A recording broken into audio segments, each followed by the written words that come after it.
welcome to another episode of the Impel Forward Podcast. I am your host, Leon, and today I have with me my man, Dasan Ahanu. He's an established poet around, I'll say, the world. What's going on, man? Not much, man. It's good to be here again. Now, sometimes I read bios, but I'm going to let you give the people your bio with yourself. You know all you've done. Yeah, I'm a poet, performing artist, playwright. I'm also a hip hop recording artist, curator, cultural organizer, and educator, man. So I've been active about 25 plus years, based out of Raleigh, North Carolina. Durham, North Carolina adopted me. North Carolina boy through and through, Southern boy. And, I've had a chance to be on national television, national radio, and I was a 2023 Piedmont Laureate for poetry in North Carolina, and an alumni Nazir Jones Fellow from Harvard University. So, it's been a blessing to be able to kind of go on, be a creative base here for this long and have some of the opportunities that I've had. Right. Now, I read that in your bio, Nazir Jones, was it, you said Academy? It's a hip hop archive at Harvard University. Yeah. Okay. So tell me more about that. Yeah. So, Dr. Marcy Morgan, rest in peace, came over to Harvard to work with Henry Louis Gates, Dr. Skip Gates, and they established the hip hop archive. And they have a fellowship where they invite artists and scholars from all over to come to do research and work on projects centered around hip hop. And the fellowship is endowed after Nas. And so it's a beautiful thing just kind of to see just how they've embraced the culture there. And so I got a chance to be a Nas fellow. Dr. Mark Anthony Neal was a fellow, but the person that I got to really sit and chop it up with was Knife Wonder, who also was a fellow right before me. So I'm also the third fellow from right here in the area to have been a part of that, that experience. Okay, Knife Wonder. Do you work with Knife a lot or here and there? I've known Knife for a very long time. We're like a year apart. And I'm one of the founding members of Black Jedi Zulu, which is a community organization that he founded, initially associated with the Universal Zulu Nation and that legacy in hip hop. But then we made the decision to step out and establish ourselves as a 501c3 to do work in the community to help preserve and promote the arts and culture. Right. So, and you got a lot going on. I know I was like, when you first put out that message on Facebook, I'm like, what do you got going on? So that's why I hit you up. Get to see everything you had going on. Now, it's some events you've already done for Black History. Yep. Right. So you have, I think it's one on the 21st coming up, the 22nd, maybe, and the 24th, I think, something like that. Yes. Yeah. So you've done a lot for Black History. Yeah, it's been really good. One of the things is that there's a poet, his name is L.J. Bowens, he goes by L.J. the Poet, who released a book. He loves Jay Dilla, and he released a book of poetry. All of the poems are inspired by Jay Dilla songs. And he got Ma Yancey to come for the book release. And she came to North Carolina, she came to Fayetteville, and she was like, okay, I think I like it down here. So she gave the approval for there to be the first Dilla Day celebration in North Carolina. The foundation has to approve it for it to be official. So I have the pleasure of being the headlining performer for the first Dilla Day here in North Carolina. So that's on the 21st down in Fayetteville. They have a whole weekend of activity. So, just excited to be able to be a part of that. I'm doing a workshop downtown Durham that is called Writing Dirty, where we're going to do a poetry writing workshop inspired by Southern lyricism and Southern poetics. So I'm excited about Black History Month, and I'm just looking forward to just continuing to provide things for the community. So you're performing at all these places? So I'm leading the workshop. I'm performing with my band for Dilla Day. And then I have a stage play called Saints and Ain'ts. I saw that. So we've done some pop-up things, but we'll be doing some more In April, April 7th, we'll be at the downtown Durham Library doing a pop-up event. And then we're working on some dates to do the full stage production again here in the area. So working on a kind of, dinner, brunch theater kind of thing. We want to call it a Saints and Aints revival. So working on presenting that production. I work with NC State and NC State Live with the residency in order to create it. So it's a multimedia production with poetry and music and movement and projection. It's a beautiful thing that just kind of talks about what it means to come together as a community. So working hard on that. I'm co-founder and managing director of a small African-American theater company called Black Poetry Theater. And so that's sort of been the vehicle for being involved in theater. And we do original productions, which not every theater company does. But we create our own productions using poetry and spoken word and hip hop. And so Saints and Aints is one of those productions. So how do you, I listen to some of your music as well. Now you say you have a band. I have a band that I work with. We call ourselves Eloquent Soul. And then work with a lot of producers. Last time we talked, I had an album called Storyteller Volume 2. Which, I'm a member of the Recording Academy, and that was submitted for Grammy consideration. Just did Volume 3 this past year. And so, but yeah, got an amazing group of band. We got a 3-piece band that we work with. We bring in some other instruments and vocalists whenever we need, but been rocking with that band for a while. My music director is Joel Holloway, and yeah, I have a good time working with live music. So you was nominated for Storyteller 2? Well, no, wasn't nominated. We were just we have so what happened is we have a spoken word has its own category. So we're in year 4. And that's kind of new, right? It's new. Before, comedy, audiobooks, spoken word poetry, and anything sort of in that vein was all in one category. And so they decided they wanted to separate it. So comedy has its own category. So all the comedy albums have their own category. Audiobooks have their own category. What happened is that no matter what you did, unless you were a really famous comedian, whatever celebrity or president released their biography on audio always won. So spoken word has a spoken word album category. We're 4 years in, and so it's been an active movement, especially for all of us who have been at this for a while, to submit to help the category grow. So I joined the Recording Academy, and for the last 2 years, I've put an album out for consideration. So it's been a fun process to be a part of, just to kind of learn the ins and outs, especially as an independent artist, because when you think about the Grammys, which is what this is for, you think about all of your major artists. So it's been really interesting to be a part and see what that process is like. Yeah. So rap, storytelling, poetry, all kinds of goes in one. So storytelling is what you really consider yourself, or a poet, or? Storyteller is what I consider myself to be. I'm also really fascinated by lyricism, which is what, my focus was when I was at Harvard, was studying. It's just like how people use words. And, for me, I was always, just like the rest of the friends, I love all of the music we all love. Right.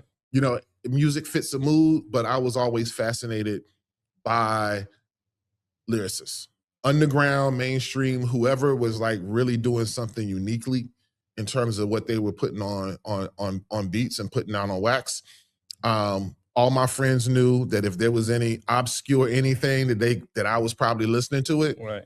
So that's something I've always been fascinated by.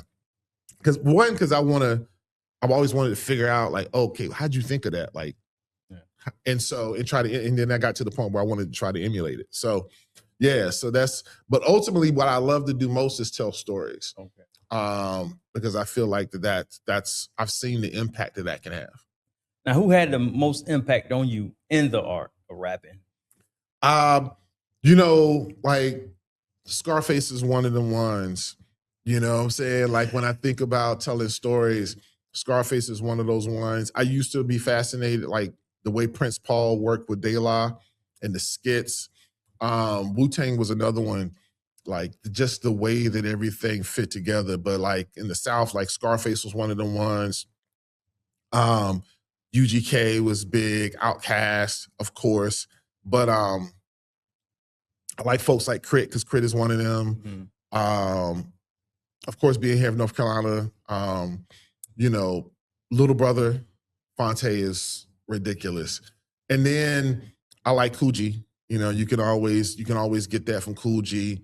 You can always, you know, Big and J, of course, were good, but Nas, even when folks was like, oh, I can't rock with these beats, I'm like, but do you can? But like, are you listening? Are you, you know, Yeah, like right. I'm one of the ones who was like that double disc, that Streets Disciple double disc. Folks was like, yeah, nah, I ain't rocking with that. I'm like, I don't think y'all really catching everything on here, but it's always, the pen always been sharp.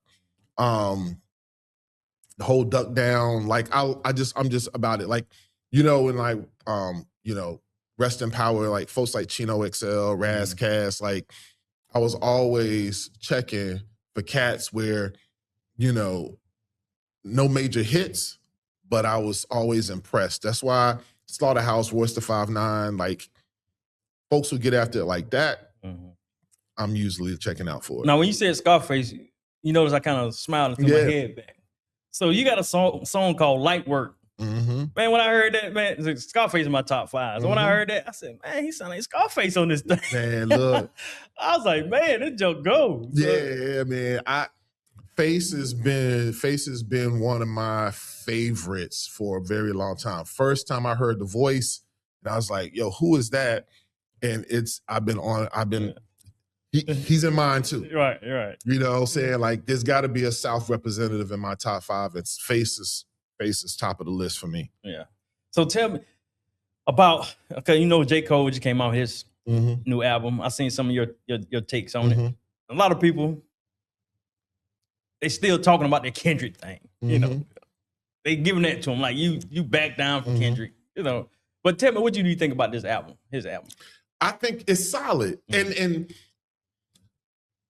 it's exactly what I would expect from Cole. I would have loved to.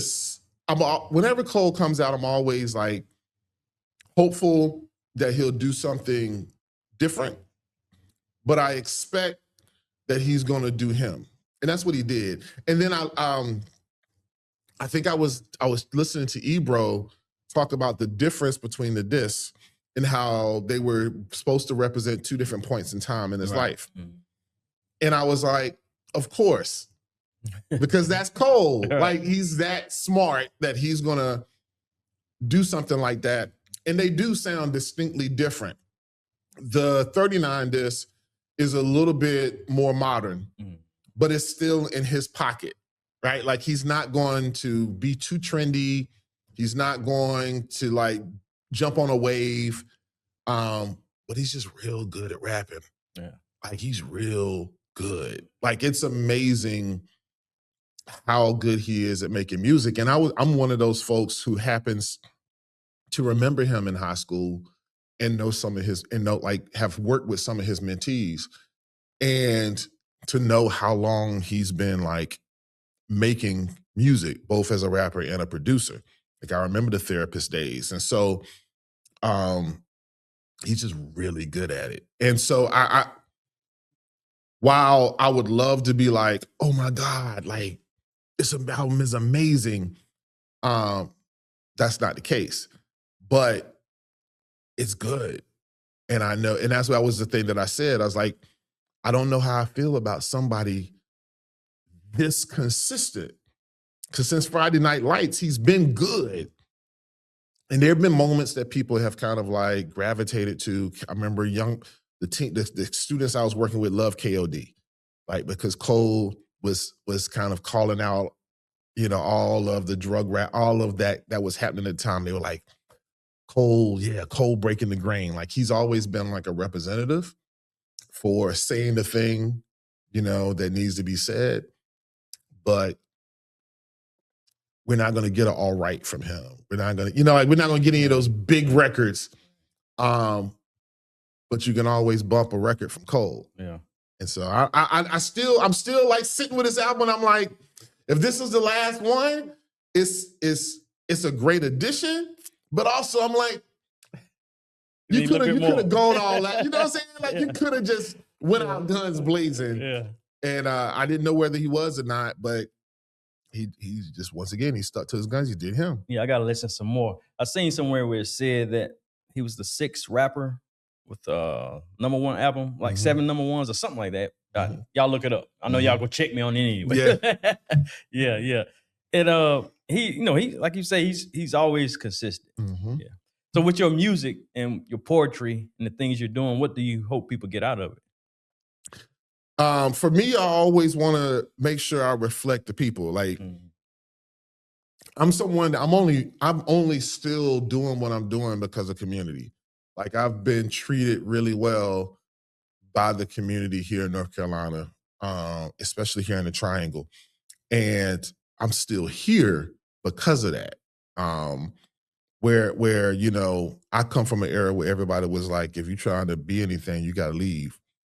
And I was blessed enough to be able to stay here. If touring was going to be a big part of like my career, then I would have had to have left.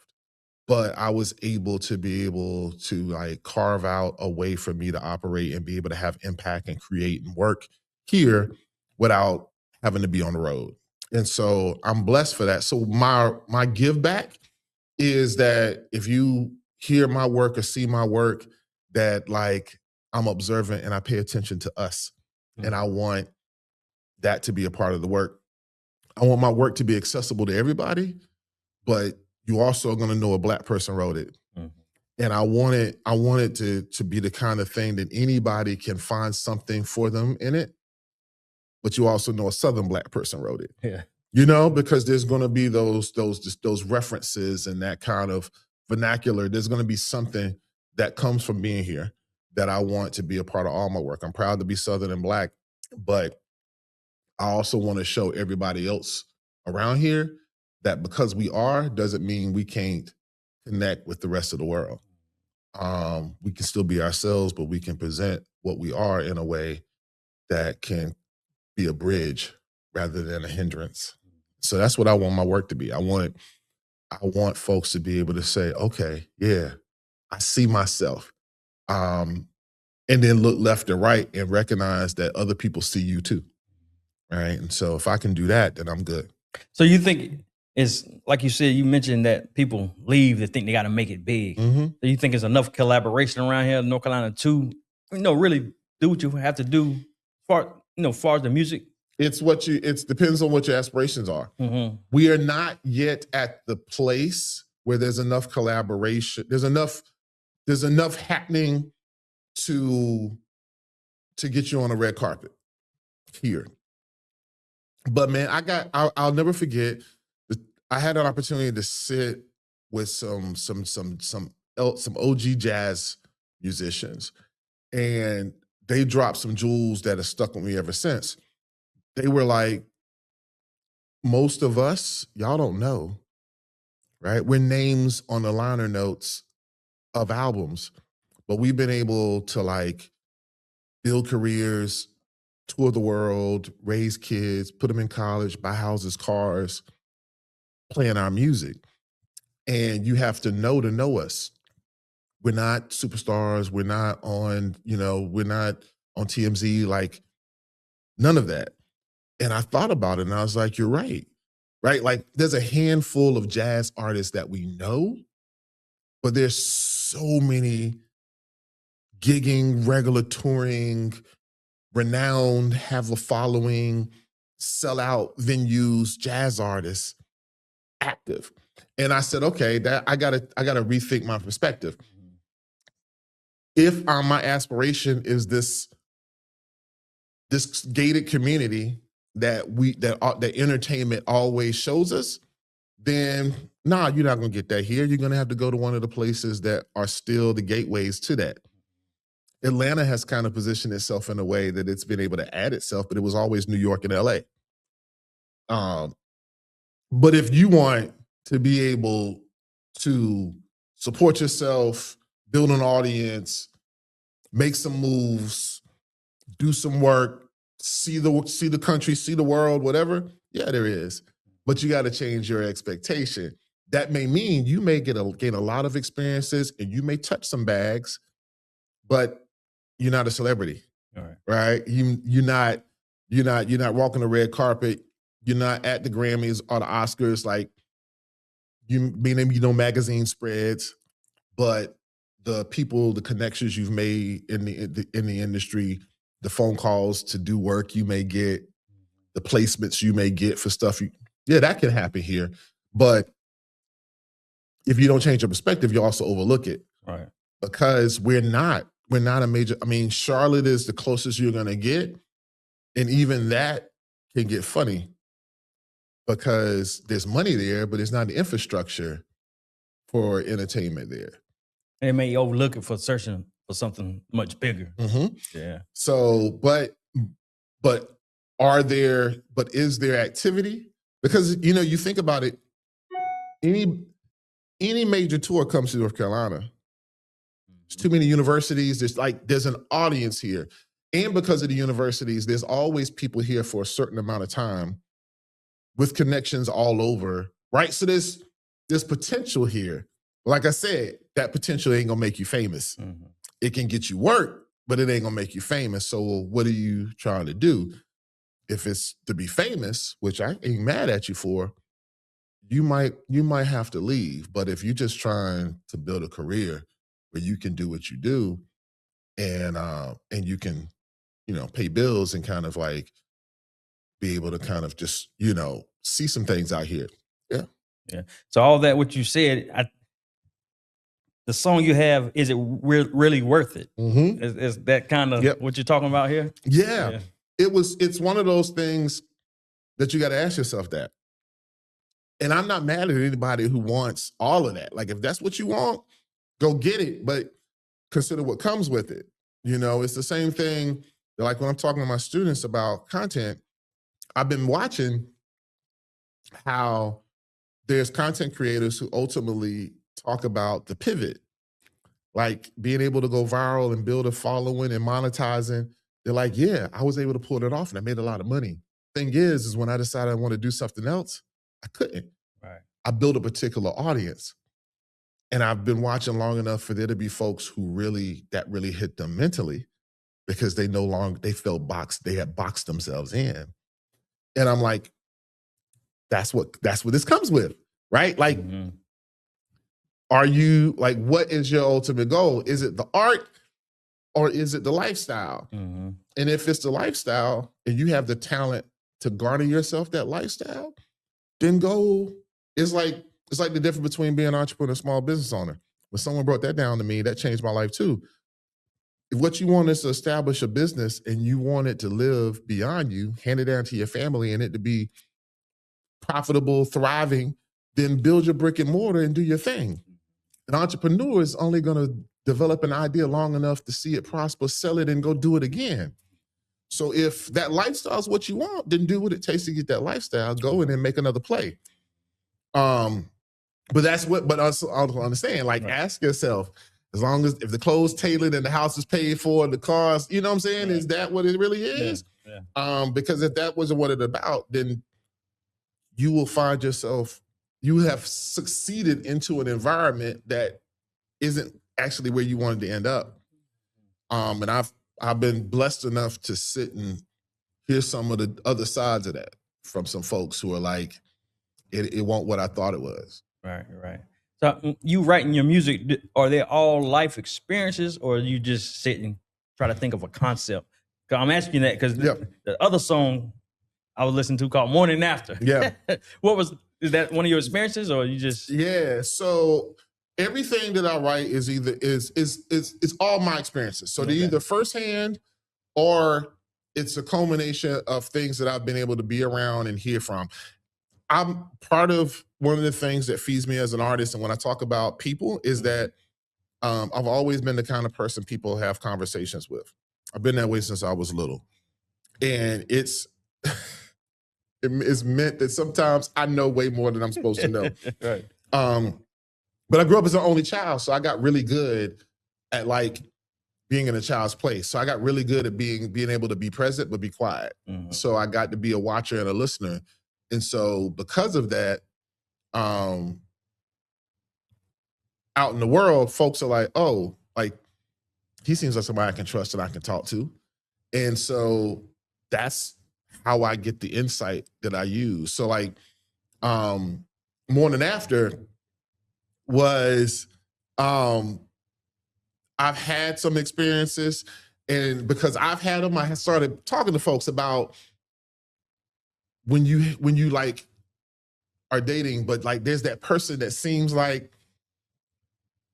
you were intended to meet, right? Like this, like I've had it where it never went anywhere, but like I can't explain why I met that person or why they were there and why but when it was over, I felt like, did I choose them or did they choose me? Yeah. You know what I'm saying? And when you as you know, as men, when we sit and talk, most of us have that experience. There was that one person, we don't know why we were drawn to them. I mean, yeah, they're attractive, but like we What don't know else? what that was, Mhm. but it felt like it was something. Mhm. And it never really went anywhere, but we ain't mad. Mhm. And we felt like we left it learning a little something. Like we might, move a little different or shave a beard a little different, get a haircut a little different, because that person kind of like taught us a little thing. Yeah. You know what I'm saying? Like there's a thing we do Right.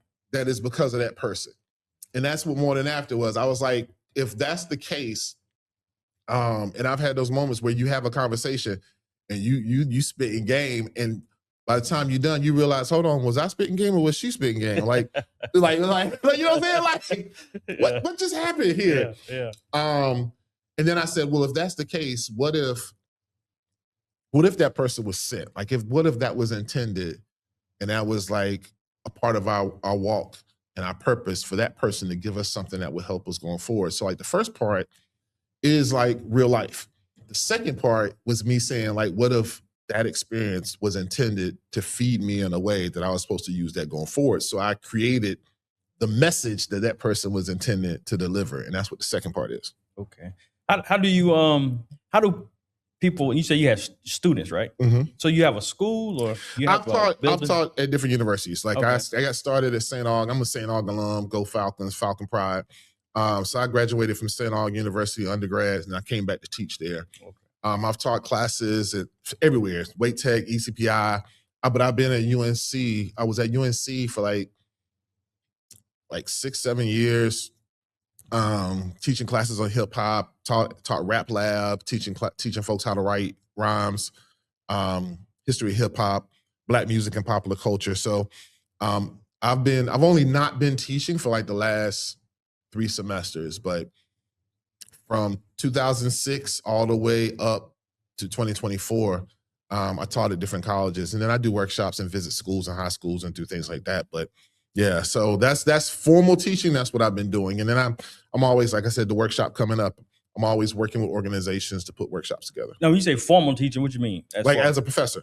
Okay. Mm-hmm. I'm thinking like the poetry and I've taught it at the college level. So I've been out at St. Aug. I was in the English department. Okay, so you do that at UNC too? I was a visiting professor, a visiting lecturer at UNC. Okay, I'm trying to make it clear for myself. So doing that at UNC, I know Ninth, he's at Duke. Is it more only black kids that really take the program, or white kids too? Yeah, so I know Ninth has had this experience too. What's going on? I hope that you are enjoying this episode, but I wanted to take the time out to ask you to please subscribe to the podcast. I've noticed that a lot of people are watching but are not subscribed. Make sure you subscribe, like, share, and don't forget to hit the notification bell. That way you won't miss an episode when it's aired or about to air. And also make sure you go to impelforwardmerch.com. That's impelforwardmerch.com. Grab you something. Now back to the episode. So that's formal teaching. That's what I've been doing. And then I'm always, like I said, the workshop coming up, I'm always working with organizations to put workshops together. Now, when you say formal teaching, what you mean? As a professor. Okay. I'm thinking like the poetry and So I've taught it at the college level. So I've been out at St. Aug. I was in the English department. Okay, so you do that at UNC too? I was a visiting professor, a visiting lecturer at UNC. Okay, I'm trying to make it clear for myself. So doing that at UNC, I know Ninth, he's at Duke. Is it more only black kids that really take the program, or white kids too? Yeah. So I know Knife has had this experience too, and a couple of other folks who are in that vein teaching hip hop. Like I came in, he now is like Grammy nominated children's doing children's music, but like Pierce Freeline was at UNC prior to me coming there, and he had done a lot of work in the music department, helping them expand their reach in hip hop. But like I had traditional music students, folks who make beats. I had poets, I had vocalists, all wanting to take my class. Some of the producers just wanted to be able to produce. They were like, I can make music, but if I have I want to make hip hop music, and I want to know how to work with an MC. So I need to know how verses are built, how songs are built. The vocalists and poets just wanted to just have some fun making music because they had never had before. They never, and then there were cats who had been rhyming since they were, spitting bars at lunchtime. But it was a wide range of students. And I was, also surprised because my class always filled. So I had to kind of like, turn students down, but it could easily be 50-50 men and women, so just the desire to just want to have that experience was dope. And it was the same for anybody, for the folks who were teaching DJing and beat making. Like they would have a diverse group, and it would also not just be dudes. Mm-hmm. So that was really dope. And talking to Knife, he had the same kind of experience over at Duke. Like there's a lot of folks just want an opportunity to kind of just learn more about the culture. Yeah. I used to try to write poetry and a long time ago, and knowing that we was going to have this interview, I said, I'm going to write something. Yeah. I said, nah. I did my 2 lines. I said, nah, I ain't going to do it. Yeah. So doing your music, how do you, working with people, how do you gauge, like, I don't want to work with this person, or I like working with this person, or do people come to you, want to work with you, or you pick them out? So that's a good question. For me, I compartmentalize it. So like either I'm a hired gun or I'm working with someone. And if I'm working with someone, then I want to sit and build, like, what we doing? What you thinking? What I'm thinking? Let's connect. And if that's the case, then yeah, I gotta see what you're doing, and I gotta rock with it if I'm gonna invest time for us to actually sit down, sit in the studio. Let me hear what you're doing. What are you thinking? What are we trying to pull off? And if I'm not feeling it, then I'm not doing it, because that's my name on that. You know what I'm saying? And yeah, my name is on it if I'm a hired gun, but like if I'm clear about what I'm doing, then I'm also clear about, well, I heard you on that. Well, yeah, I'm a hired gun, but like this project, we collaborated, and what you hear is somebody that I'm like, yeah, I vouch for that. But if I'm a hired gun, I like the challenge. I'm a writer. I'm a creator. So you tell me what we trying to do. As long as you ain't got me on a song that's saying nothing crazy, right? Yeah. Then I'm like, how do I add something to this that I'm still me, but actually enhances what you're trying to pull off? And I've told a lot of artists, especially here in North Carolina, I'm like, I'm always down to work. So if you feel like that I can contribute something, let's see if we can pull it off. And I've had the opportunity, like I've worked, there's some folks I've worked with that like, and here's the thing that I learned about doing that, which is why I created that. Because if I did not make that separation, there's a lot of folks that I probably wouldn't have worked with, that I enjoyed working with. And I also saw how much respect they have for what I do, that while their body of work is what it is, they were real clear about what they wanted me on. And I'm like, okay, let's do that. Right. So it taught me a lot about some of the walls that we artificially put up. And I'm like, yeah, I'm not doing that no more. Like if you see a reason, if you think enough of my work that you like, I want you on something, then like I said, as long as you ain't got me on nothing crazy, right, I'm with it. But if I'm investing time, then we got to be a little bit more aligned in sort of like our understanding about art. Because, I am the artist that I am. And if we're going to build a project together, I want to be able to stand by that project. So have you accomplished everything you wanted to in this business? Nah, I still, I was talking to one of my friends out of Baton Rouge, and we were just talking about the need to keep pushing. And I've sat and listened to some of the OGs and elders before me, and there's still things that they have done that I haven't had my opportunity to do yet. There's an artist called Sekou Sundiata who came and toured a show here right before he passed. And I've told everybody in the performance arts world that established that, like, that's my grail. I want to accomplish enough that someone invests in me building something. I don't know if I can pull that off. It was called 51st State. It was one of the most amazing things I've ever seen. But it was the culmination of a really storied career that he had the vision to offer this thing. And I'm pretty sure he didn't know that that was going to be one of the last major things that he was able to offer the world before he passed. But like, I saw that and it changed my life. So like, there's things that I want to have a hand in making. I've been blessed to be able to be a part of a lot of things at various levels. I may never get anything on Netflix, but I've had a chance to write things that have been taped, edited, and acted out by other folks. So, there's levels to things that I've done down here that I would love to see if one of those pieces could get up here.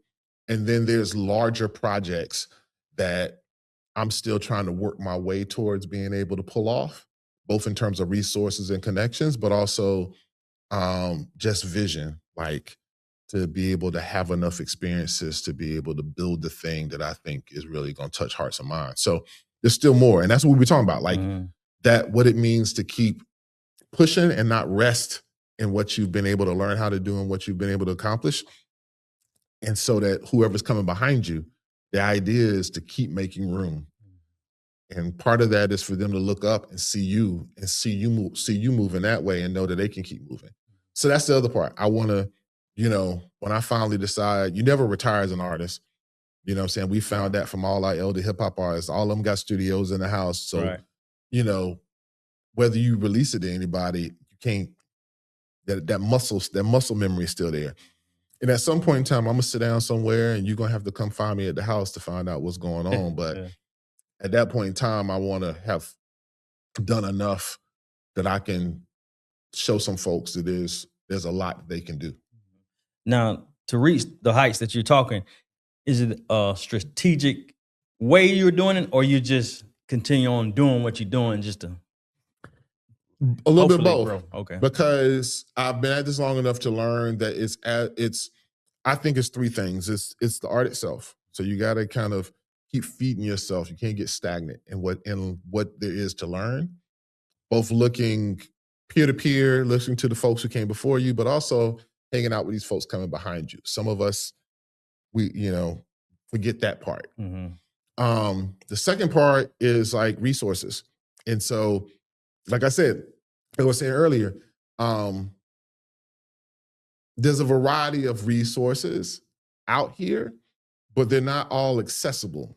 So you've got to work in ways that can put you around different kinds of people for you to be able to figure out how to possibly access different resources. And that's a work in progress. You don't know. Sometimes your name or the work you've done gets into a room before you get to it. And you're not going to be able to access that resource until you get to the room where your name is. So, so that's over time, because someone saw you and is in that room, and all you got to do is get to the room. You walk in, you go, and the person's like, "Oh man, I love your work." And you're like, "Okay, all right." But you weren't going to be able to get that bag or get that resource until you got to the room. The person who's in the room that know you may be the reason why you got there, may not. So that's the second part. And then the third part is understanding how things work, because things work differently at different levels. And sometimes the barrier to you being able to pull off a project is that you don't understand how this works in this environment. So those three things, like if you've got the work, if you can get to the resources and you got an understanding or at least a network enough where in your network, y'all know how to move, then you can kind of get to some places. But it's easier said than done. Right. Because in the arts, unfortunately, it's such a competitive thing, and we got to kind of avoid scarcity that we're just getting to a place where we're starting to have the conversations we should have been having all along about how things actually work. The pandemic is part of how that opened up, because when it all got snatched away, some folks sat and was like, you know what, I feel kind of bad that I've been kind of hoarding the information. Right. And some folks literally were like, you know what, some of us got to the other side of the door and forgot that there were other people on the other side of the door. And we my bad. So it's gotten better now. Once it got a little bit better, some folks were like, oh, damn, guilt. Now, you know what, I feel so much better now. So we still got some work to do. But yeah, that's those three things are what is at least my perspective about like what it means to keep pushing is figuring that out. Right. Well, so what's the toughest? Has there been any tough spots along your way in this journey? I'm doing this by myself. Like the other thing about staying here is when you're in one of these major cities, you know, there's a bunch of people who might want to be a manager or agent or representative. Or I'm like, as a poet, I'm like, can we get a couple doughboys who just want to, you know what I'm saying, want to talk some money? You know what I'm saying? Can I get some, you know what I'm saying? Yeah. If there's any, you know what I'm saying, any of them boys out there that like read a poetry book and just want to, you know what I'm saying, want to be down with poetry, holler at your boy. But no, seriously though, it's just like that kind of thing is difficult. And I know it's difficult for a lot of artists, especially in the South, to be able to get assistance, right? That's not on a contract basis. Like, you know, because we're all out here getting it. Like we all know videographers, we know producers, we know engineers, and we barter or exchange. You know, I mean, we talk about the black dollar circulating. I'm like, well, talk to somebody else, because if we creatives, right, that dollar circulating. right. We giving each other money all the time. You know what I'm saying? Like we understand the concept. We still practice it. Right. The amount of times that like I can count a dollar circulating through all of the folks I know. I done got somebody to videotape a thing. Next thing you know, they doing a project. They need me to come through. Like we just passing dollars around. Yeah. But like on the other side of the coin, like who can make the phone calls for us? Who can book the things? Who's going to find the rooms that we can go, you know, saying willing to pull those levers or to figure it out if they don't know what it is. Because if somebody can, then that person can build a clientele, because we all looking for it.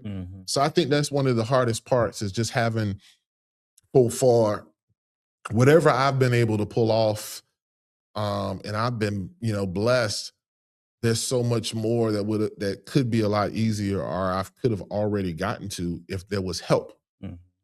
But it's me, right? You know, and so I feel like, and then there's times where folks were like, I would have thought you would already like build a company like that. I'm like, I don't have time.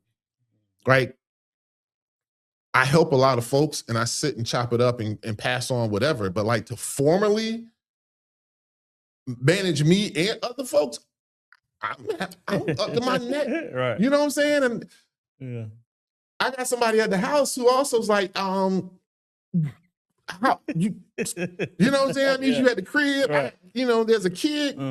There's a whole full grown adult, like, you know, so you know, that's one of those tough things. And I feel like that's one of the things here that I hope changes. That the next group of folks see as much value in the midst of everybody talking about passive income and all this entrepreneurial spirit, that we start seeing folks building platforms and entities, and wanting to be about the business of this, because there's more than enough talent from up and coming to OGs out here that somebody could really, I think, really make some moves with and build a roster quickly. Like Right. it could be a renaissance in that regard, but we just gotta, somebody gotta be willing to play that role. Right. I will say this: before I finish, but like the last couple of years I taught were the first times that I had students saying, "Now I want to be on the other side of the coin." Like I'm taking these classes to understand the artist so I can better represent them. And now it was only 2 or 3, but I was like, I'll take it. Right. Because out of y'all 3, one of y'all is really gonna pull this off. And if we can plant that seed for someone to sit on a panel and go, yeah, well, I decided I want to do this college. And yeah, I created, I made some songs, I made some beats, I did all that, but I knew I wanted to be on this side. And now I've built a company. We put artists all over the world. Like I want that story to be told so folks can go, okay, that's my model. Yeah, I've been rhyming, but I won't do that. Because we need it. All right. And speaking of what you were talking about, you doing it by yourself, needing a team.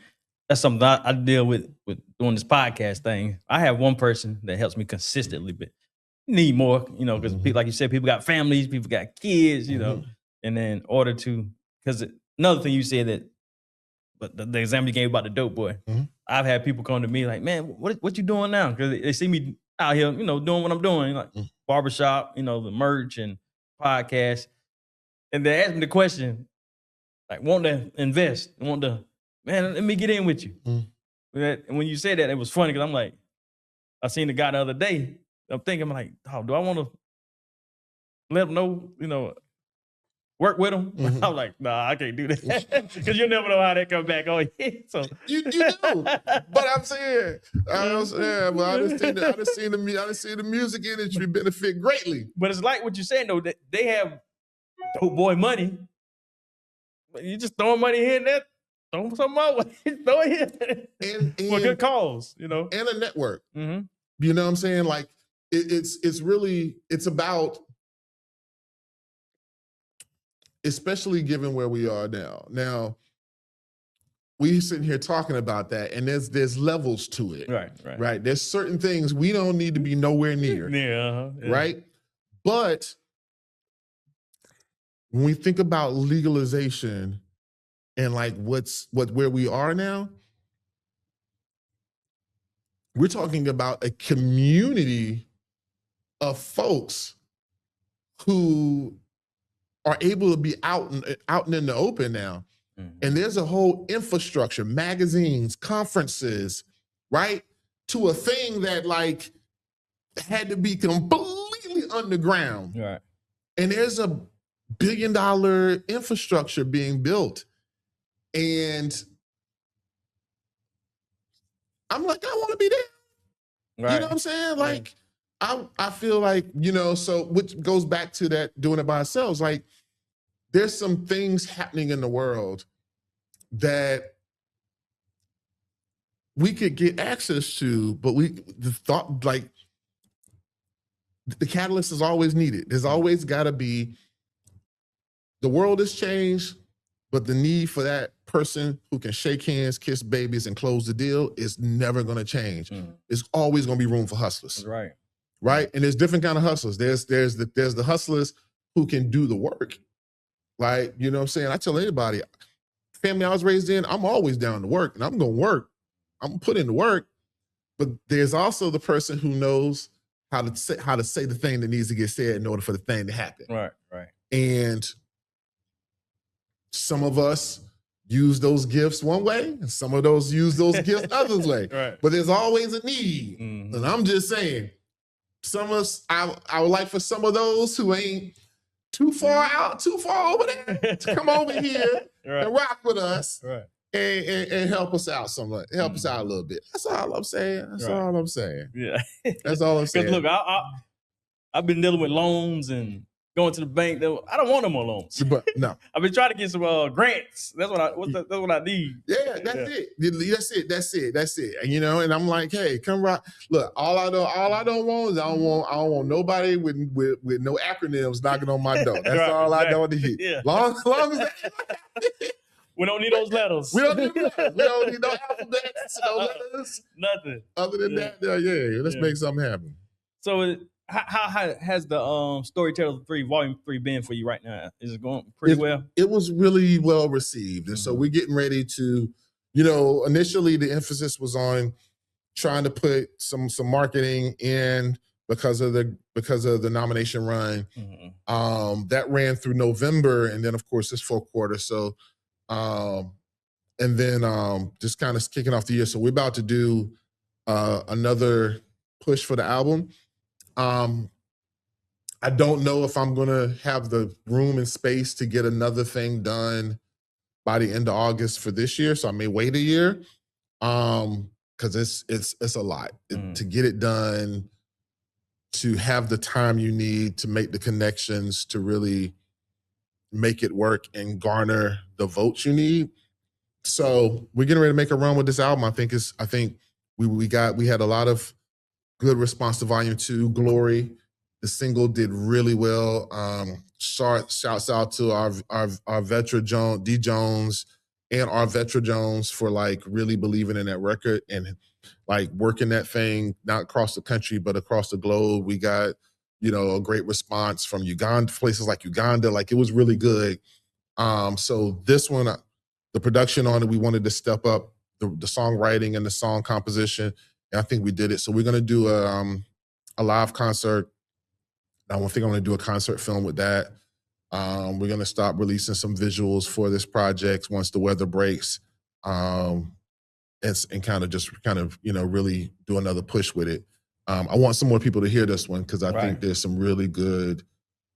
I was really, really, really in my bag in terms of putting this. And shouts out to Mike Blaze. Mike Blaze is an OG producer who's done a lot of work. Part of why it sounds the way that it does is he's done a lot of work with musicians and a lot of work he's known for working with soul and R&B vocalists. So that feel it's there. It's definitely there. Make sure y'all will copy. Yeah, and that's what I wanted. I wanted, once again, just to do my part for saying like, this is what we can do as poets, right? Like we can make records like this. And so now I wanted to push myself as a songwriter to like get in that bag and see my hook being sung and like kind of really understand like that, like how that can take shape. And he was the perfect person for that. So he's really set the standard for like what's next, because I got to elevate from here. So yeah.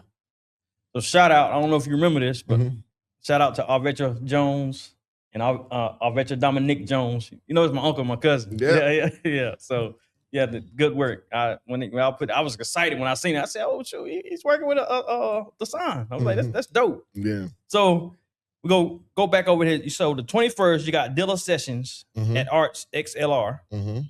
That's February the 21st. And then you have on the 22nd, you have I Am Successful. Yep. That's going to be narrating the fashion show there. That's going to be really dope. That event is really focusing on men coming home from incarceration and providing the network and support system to make sure that they're successful. So that's going to be a really dope event. And that's from 1 to 5. I love it. I got another event I'm going to. Yeah. Wow. Okay.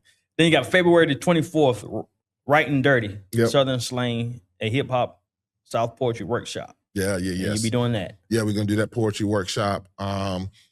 There's a whole thing called Parties on Parish. It's Amos Cooper owns the building, and he wanted to make the space usable for Black History Month. He's a Black businessman, successful Black businessman, and so got someone to curate, bring in a bunch of Black artists together to activate the space. And so, so I'm excited to be doing that workshop. And that's on the 24th at 7:30. What day is that?